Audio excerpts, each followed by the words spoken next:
এতদিন আমরা ব্লোটিং কমানোর 3টে টিপস জেনেছিলাম, আজকে সেটারই continuation and the last tips is my favourite. তো ফার্স্ট, খাওয়ার আগে এবং খাওয়ার পরে মিনিমাম 30 থেকে 40 মিনিটের আমরা গ্যাপ রাখবো। দেখি যে খাওয়ার সময় অনেকে অনেকটা জল খেয়ে নিচ্ছে, তো তাতে কি হয় যে ডাইজেশনের যে রেটটা বা পাওয়ারটা সেটা কিন্তু অনেকটাই কমে যায়। 2, কোনো রকমের আর্টিফিশিয়াল সুইটনার, টি, ক্যাফেন বা ক্যাফিনেটেড বেভারেজ এগুলো কিন্তু গ্যাস বা অ্যাসিডিটির সময় পুরোপুরি অ্যাভয়েড করা ভালো, কারণ এগুলোর মধ্যে ক্যাফেন থাকে যেটা কিন্তু এই অ্যাসিডিটির মাত্রাটাকে আরও বেশি ট্রিগার করে।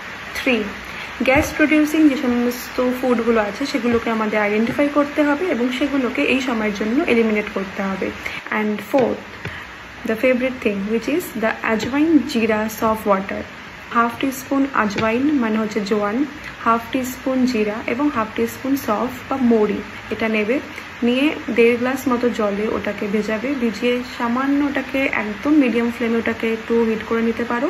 তারপরে যখন ওটা একদম নর্মাল রুম টেম্পারেচারে চলে আসবে তখন এই জলটাকে খেয়ে নেবে। So thank you for watching this video.